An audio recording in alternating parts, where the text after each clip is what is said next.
Margaret's worst nightmare was happening right before her. The man she had traveled 800 miles to marry took one look at her 5-year-old daughter Emma and shook his head. Samuel Morrison's face hardened as he stepped back from the train platform in Cedar Ridge, Wyoming. "You never mention a child in your letters," he said, his voice cold as winter wind. "I asked for a wife, not a ready-made family." Margaret felt her world crumble. She clutched Emma's small hand tighter, watching her only hope for a new life disappear. Her late husband's debts had forced them from their home in Pennsylvania.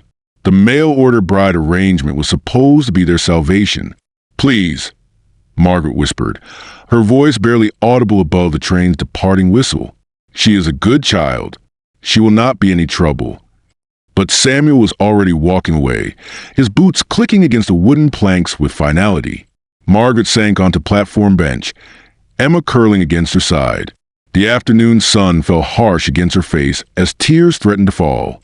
She had exactly $3 to her name and nowhere to go.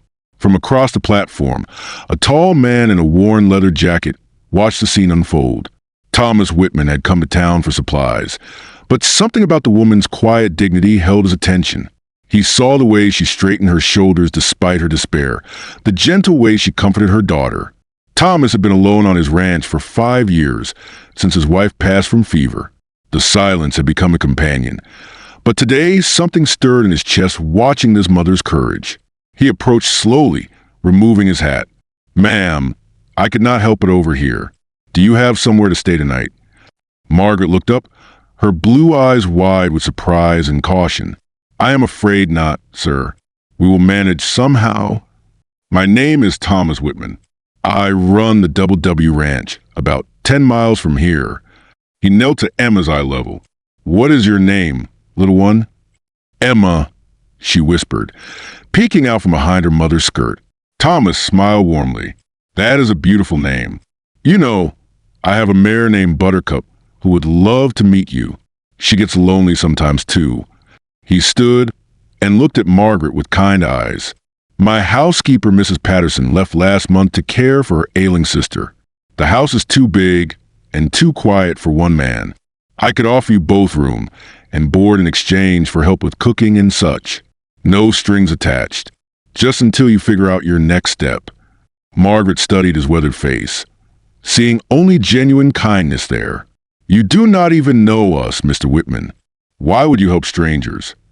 Thomas was quiet for a moment, watching Emma peek at him with curious eyes. "Sometimes we are blessed with a chance to do right by someone who needs it. My mother always said that kindness returns to us when we need it most." Hesitation warred with desperation in Margaret's chest.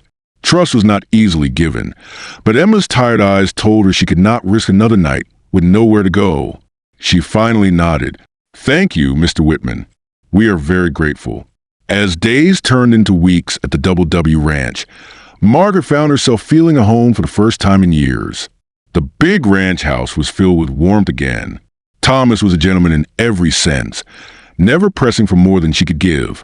He carved wooden toys for Emma, mended fences with patience, and in the evenings he taught the little girl how to ride the gentle mare Buttercup. Emma's laughter echoed through the ranch, a sound Margaret thought she might never hear again. Thomas seemed to take joy in every moment with the child, and slowly, Marta began to feel a weight lift from her own heart. She cooked hearty meals and tended to the house with care she had not felt since her husband's death. In return, Thomas treated both her and Emma like family rather than hired help. The ranch, once quiet and still, now breathed with life. One evening as they sat on the porch watching Emma chase fireflies, Thomas spoke softly, almost as if afraid to break the fragile peace. "Margaret, I want you to know that you and Emma are welcome here always. This is your home if you want it to be." She looked at him with tears of gratitude. "Thomas, you have given us more than shelter. You have given us hope again." He reached for her hand, callous but gentle. "You have given me something too. You have brought life back to this old place. And to this old heart." Margaret's chest tightened, her fears of rejection slowly giving way to the warmth of belonging. She saw in Thomas's eyes not pity, but respect and affection. It was something she thought she would never know again. Emma ran to them then, her small arms wrapping around both adults as they sat together on the ranch porch. The child's laughter, the wide Wyoming sky above, and the steady strength of Thomas's hand in hers made Marta believe that perhaps God had not abandoned her after all. Sometimes the best things in life come not from careful planning, but from simple acts of kindness between strangers who choose to become family.